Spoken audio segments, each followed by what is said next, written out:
Jawahar Nagar municipal corporation పరిధిలోని dumping యార్డ్ని ఆనుకుని karmic నగర్లో డంపింగ్ యార్డ్ నుండి వెలువడే దుర్గంధం మరియు వ్యర్థపు నీరు కాలనీలోకి రాకుండా వేసిన అడ్డుగోడని తొలగించి స్థానిక ప్రజలు తీవ్ర ఇబ్బందులకి గురిచేస్తున్న డంపింగ్ యార్డ్ యాజమాన్యం గతంలో మాకు ఇచ్చిన ఎటువంటి హామీలు అమలు చేయకపోగా కొత్తగా 2 రసాయన వ్యర్థాల చెరువులను ఏర్పాటు చేసి కాలనీలోని పలు కుటుంబాలు ఇక్కడి నుంచి వెళ్లిపోయే విధంగా రాంకి యాజమాన్యం చేశారని వాపోయిన కార్మిక నగర్ ప్రజలు డంపింగ్ యార్డ్ నుండి వెలువడే రసాయన వ్యర్థాల వల్ల పలు వ్యాధులకి గురవుతున్న తమకు తక్షణమే న్యాయం జరిగేలా చూడాలని లేదంటే ధర్నాలకు దిగుతామని హెచ్చరించిన కార్మిక నగర ప్రజలు.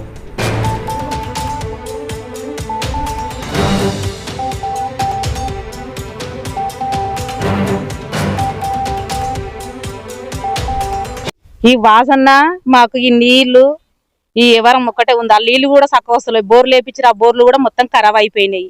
ఈ వాసనకు దమ్ము వస్తుంది, తలకాయలు వస్తున్నాయి. ఈ కూలినాలు చేసుకుంటున్నది వీళ్ళ పరిస్థితి మొత్తం ఇట్లా. ఈ డంపింగ్ వాడు మరి ఏం చేస్తుందో మరి ఏం కథనో అసలు ఏమి అనుకుంటారో మరి లాస్ట్కి వస్తే ఇండ్లు మొత్తం ఎత్తగొడతారా అయితే మమ్మల్ని కొడతారా.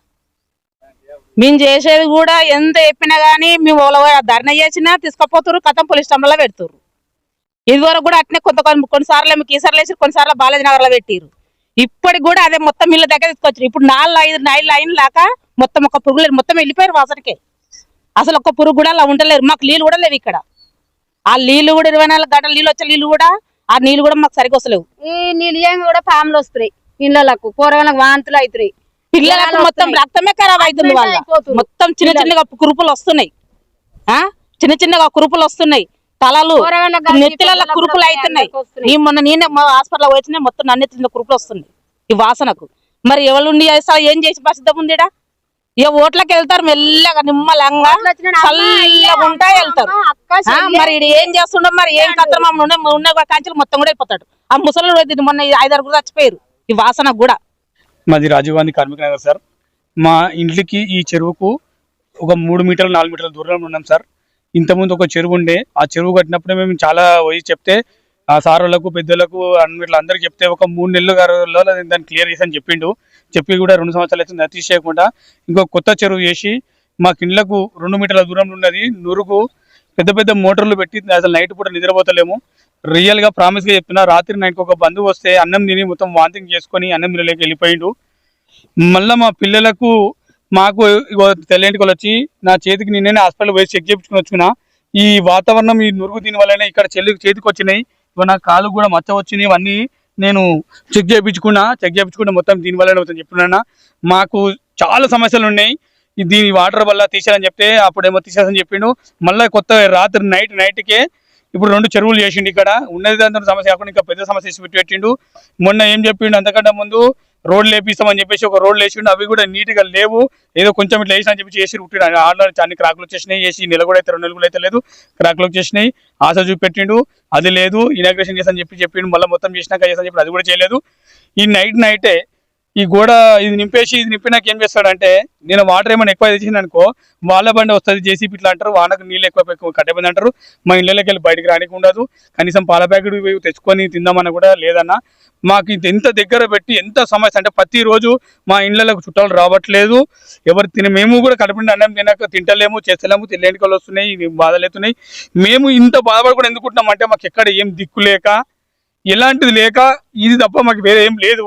దానికోసం అనేది పని ఉంటున్నాము. దయచేసి మాకు ఈ సమస్య నుంచి పరిష్కరించి చేయాలని చెప్పేసి మనవి చేస్తున్నాను అన్న. గత 25 ఏళ్ళ నుంచి కాలనీ నిలబడదన్న. అప్పటి నుంచి మేము పేదలను ఎక్కడనే బతున్నాం, కూలినాలు కష్టం చేసుకొని బతున్నాం.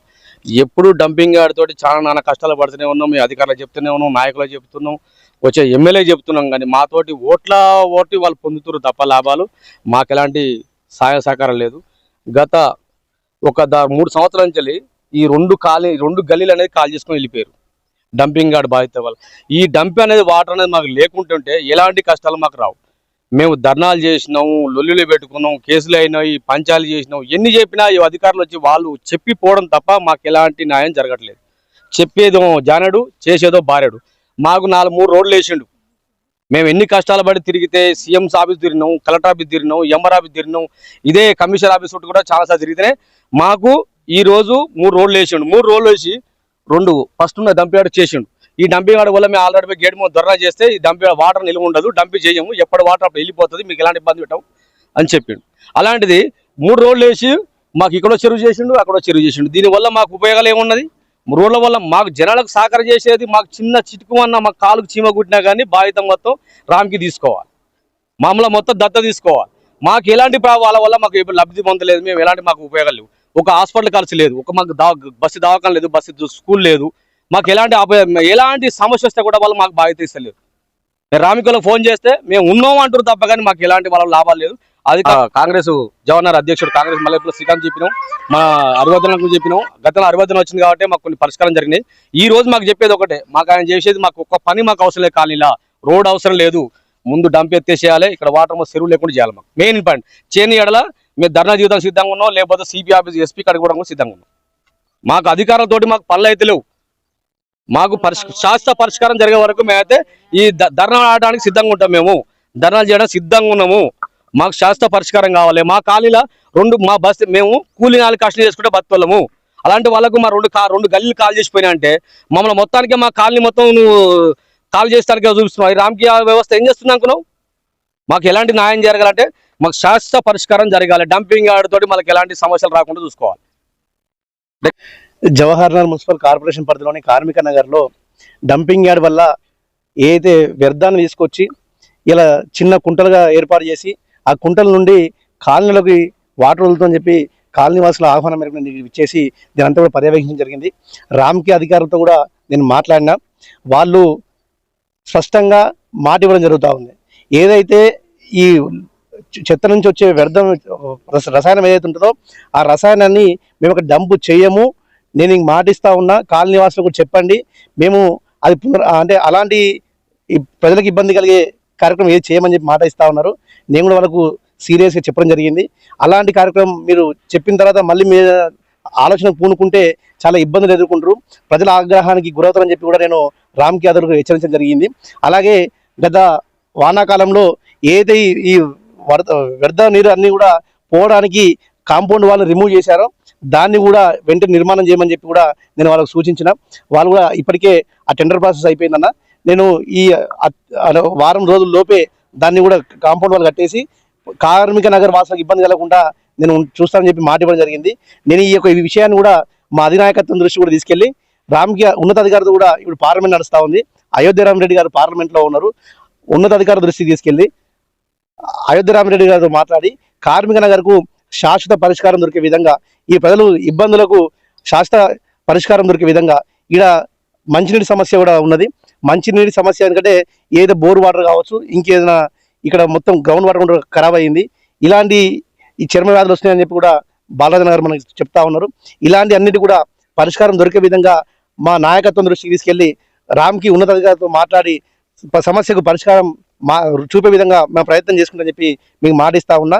కాలనీ వాసులకు ఎప్పుడు గత ప్రభుత్వంలో కానీ ఈ ప్రభుత్వం కానీ వాళ్ళకి వెన్నంటే ఉండి వాళ్ళకి ఏ సమస్య వచ్చినా రామ్కి అధికారులతో ఎప్పటికప్పుడు మాట్లాడుకుంటూ ఈ సమస్య పరిష్కారం దిశగా నేను మార్గం చూపుతానని మీకు మాటిస్తా ఉన్నా. సార్, గతంలో కూడా హరివర్ధన్ రెడ్డి గారు ఇదే ప్లేస్కి విజిట్ చేశారు, ఇక్కడ ఎటువంటి సమస్య లేకుండా చూస్తానని చెప్పేసి హామీ ఇవ్వడం జరిగింది. ఇప్పటి వరకు ఎటువంటి చర్యలు తీసుకోకపోవడం, మరి ఇక్కడ స్థానిక ప్రజలు ఎదుర్కొంటున్న సమస్యలు ఇప్పుడు అంటే వాళ్ళు మీ దృష్టికి తీసుకొస్తేనే మీరు రియాక్ట్ కావడం కాకుండా ఇది గతంలో కూడా మీరు పరిశీలించారు, దీనిపైన ఏం మాట్లాడారు? గతంలో కూడా అనేక సార్లు రామ్కి గేట్ ముందు ధర్నాలు పోరాటాలు చేసినాం, మా మీద కేసులు పెడతామని చెప్పి కూడా కాలనీ వాసులతో మేము కూర్చుంటే మమ్మల్ని వివిధ పిఎస్లలో తీసుకెళ్లి బంధించే ప్రయత్నం కూడా గత ప్రభుత్వాలు చేసినాయి. మా నాయకుడు హరివర్ధన్ రెడ్డి గారు ఈ ప్రాంతానికి ఇచ్చేసిన తర్వాతనే ఈ ప్రాంతానికి ఈ రోడ్ల విషయంలో కావచ్చు, ఏదైతే కాంపౌండ్ వాళ్ళ విషయం ఉందో కాంపౌండ్ వాళ్ళు లేకపోవడం వల్ల గతంలో మొత్తం వాటర్ అంతా కూడా కాలనీ ఇండ్లపైకి వచ్చే పరిస్థితి ఉండేది ఆ రోజు. కానీ హరివర్ధన్ రెడ్డి గారు వచ్చి రామ్కి అధికారులతో మాట్లాడిన తర్వాతనే ఈ సమస్యకు అంతో పరిష్కారం దొరికిందని చెప్పి మీకు తెలియజేస్తా ఉన్నా. ఇప్పుడు అంటే గతంలో ఉన్న కాంపౌండ్ వాళ్ళు ఇక్కడ వాటర్ స్టోరేజ్ ఎక్కువైపోయిన తర్వాత బయటికి తీసేయాలని చెప్పి అర్ధరాత్రి వాళ్ళు కొద్దిగా ఒక 15 ఫీట్ల ఏదో వాళ్ళు తీసేసిరు, దానివల్ల ఇళ్లలోకి వచ్చింది. అప్పుడు కూడా మేము రామ్కి గేట్ ముందు కూర్చొని కాలనీ వాసులకు అండగా పోరాడినాం. ఇప్పుడు దాన్ని నిర్మాణం చేస్తా అని చెప్పి రామ్కి అధికారులు మాటిచ్చారు, అలా టెండర్ ప్రాసెస్ అయిపోయింది చెప్తా ఉన్నారు.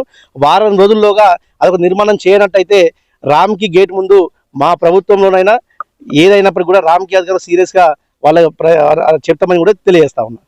అయితే డంపింగ్ యార్డ్ పూర్తి తీసేస్తానని చెప్పలేదు రేవంత్ రెడ్డి గారు. ఆయన ఎంపీగా ఉన్నప్పుడు కూడా ఎన్జిటిలో కేసు వేసి కొట్లాడుతూ ఉన్నాడు. ఈ డంపింగ్ వల్ల ఎదుర్కొన్న సమస్యను కూడా రేవంత్ రెడ్డి స్వయంగా ఇక్కడ విచ్చేసి చూసినటువంటి పరిస్థితి గౌరవ ముఖ్యమంత్రి రేవంత్ రెడ్డి గారికి ఉన్నది. ఈ యొక్క డంపింగ్ యార్డ్ను ప్రస్తుతానికి 800 మెట్రిక్ టన్నుల చెత్త ప్రతిరోజు హైదరాబాద్ నగరం నుంచి వస్తూ ఉన్నది. దీనివల్ల అంటే సామర్థ్యం పెరిగి ఈ ప్రజలకు కూడా కొద్దిగా ఇబ్బంది ఎదుర్కొంటామని చెప్పి తన దృష్టికి రావడం వల్లనే 4 డంపింగ్ యార్డులను ఏర్పాటు చేస్తానని చెప్పి మాటిచ్చిండు. దానిలో భాగంగా దుండిగల్ దగ్గర ప్యారానగర్లో 6 డంపింగ్ యార్డ్ స్థలాన్ని కేటాయించారు. అది కూడా డంపింగ్ రామ్కి వాళ్ళకు అంటే ఏం చేయాలి, అక్కడ ప్రజలకు ఇబ్బంది ఎదుర్కొంటా పరిష్కారం ఇక్కడ జరుగుతున్నటువంటి ఇబ్బంది అక్కడ కూడా జరుగుతుందని చెప్పి అంటే టెక్నికల్ గా అన్ని కూడా ప్రయత్నం చేస్తా ఉన్నారు. ప్రస్తుతానికి అతి త్వరలో ఆ డంపింగ్ యార్డ్ ఏర్పాటు కాబోతున్నది. మిగతా 3 డంపింగ్ యార్డ్ కూడా ఏర్పాటు చేసినట్టయితే ఇక్కడ 800 మెట్రిక్ టన్నుల చెత్త నుంచి కేవలం 200 మెట్రిక్ టన్నులకే అంటే తగ్గుతుంది, చెత్త తగ్గుతుంది. దానివల్ల ఈ ఏదైతే చెత్తను తగలబెట్టడం ఏదైతే ఉందో రీసైక్లింగ్ ద్వారా ఇక్కడ ఇబ్బంది తగ్గుతుందని చెప్పి కూడా మీకు తెలియజేస్తా ఉన్నా.